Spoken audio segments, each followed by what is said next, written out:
Yo, how's it going, ladies and gentlemen? Welcome back to another Blissolic video. So I'm going to guess if you're clicking on this video, you've heard of the news going around of Dream's trainer being exposed. If you haven't, don't worry. I'm also going to explain what happened in this video. I should probably specify when I say Dream's trainer, I'm referring to a person that goes by the name Sponker and also known as Spencer. Sponker helped Dream practice for things such as his fight against Technoblade, and this is kind of where his infamous fame originated. He's been exposed in many YouTube videos for being pedophilic, racist, and a bunch of other strange behaviors. I'd also like to point out before I explain this story that I'm going to be summarizing it. If you want to know what happened in more detail, I'm going to link 9takes video in the description, as that's where I got a lot of this information from. Alright, let's get into it. Sponker has a YouTube channel, as you can see here, on which he's accumulated over 40,000 subscribers, although he hasn't uploaded in over 2 months now. As I mentioned in the intro, he was indeed the man who trained Dream for his fight against Technoblade. Sponker was a part of the Lifesteal SMP, which is home to some fairly large content creators. In summary, as I said, Sponker was a part of the SMP. Yes, past tense, as he was kicked from it apparently literally a few days after he was added. This was because a clip of him was released of him being racially offensive and saying the N-word.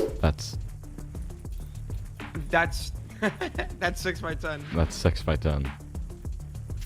This kind of kickstarted Sponker's road downhill. This situation became relatively popular in the community, and people still clown on him on places like Twitter and call him a racist. So what's happening now? And why is he being accused of being a pedophile? I'm just going to throw these screenshots straight out there. As I mentioned previously, Sponker is also known as Spencer, and these are the types of messages that were being exchanged with the girl in question, who has been confirmed to be underage. More specifically, she was 14 years old, and Sponker was 18. It's actually disgusting to read these messages. He was fully aware that this girl was underage, which I'm going to show you in just a second, but you can see clearly in the screenshots how he's here messaging her, calling her good girl and princess. Like, what? No, genuinely what? How it didn't go through his head that what he was doing was messed up is so beyond me. Actually, no. He did know what he was doing was wrong, but he continued to do it anyway. So the situation of Sponker being exposed for his pedophilic behavior recently came more to light as he was questioned by his friend and fellow content creator Sharpness. Sharpness pointed out how Sponker's behavior was disgusting and told him to basically get off the internet. As you can see in this screenshot, Sponker says, "I've been on the fence about it because I know it's wrong, so don't sit here and act like I had no hesitation. Brother, it doesn't matter if you had hesitation or not. The sole idea that you thought it was okay at the age of 18, you're an adult, to talk to a 14-year-old girl shouldn't even be crossing your mind. That's just, what? That's so beyond me." Sponker also went on to write this very lengthy message here. I'm going to read it out for you. "This group chat is a few of the people I love the most. I need to tell you guys that I did go behind Vinny's back and flirt with his ex, not to mention that she was really young. He specified that she was 14. I loved the attention she gave me, and it was seriously fucked up of me to do. I seriously regret it in hindsight, and I cannot stress it enough. I know it isn't who I am, and I want to change." Sharpness raged at me for what had happened and threatened me if I didn't leave the internet to go to work on myself. You might think that he's wrong for threatening me and raging at me, but he's a real man. I love him. He's always been so real for me. Even though he just unadded me after all of that, I know he wants what's best for me. I know he wants me to improve. So that's what I will do. I'm going to be no longer talking to Izzy, the 14-year-old girl, and I'm leaving the internet for a while. I've always been weak mentally. I tried to cover it up by bodybuilding, but at the end of the day, the only way to fix my weak mental is to actually work on and fix myself. I'm sorry to you, Vinny, Sharpness, and you guys, and I do believe this is the last message I have seen. I mean, look, I'm gonna keep it real with you guys. I know some of you may feel sorry for him after reading that message, and maybe I'm a bit of a dickhead for saying this, but you know, I keep it real on this channel. I think what he just said was a whole lot of bullshit. I think he said it for the sole purpose of seeking some kind of pity so that he was semi-excused for his messed up behavior. I mean, I don't know about you guys, but I don't forgive this man. He's an 18-year-old. He's the same age as me, who was aware that what he was doing was wrong, but he literally continued to do it anyway. Like, bruh, it is so messed up. I don't know if Sponker will ever return, and what will happen if he does, but I don't forgive him for anything. And I'm also curious, after you guys, the viewers, have read this statement from him, do you feel sorry for him, or has it changed anything about this situation? Let me know in the comments. I hope this video clearly informed you of what's going on. If it did, please do drop a sub on the channel. We're coming up on 5,000 subscribers. That's all from me though, ladies and gents. Again, thank you to Take 9 for the information in this video, and yeah, peace out.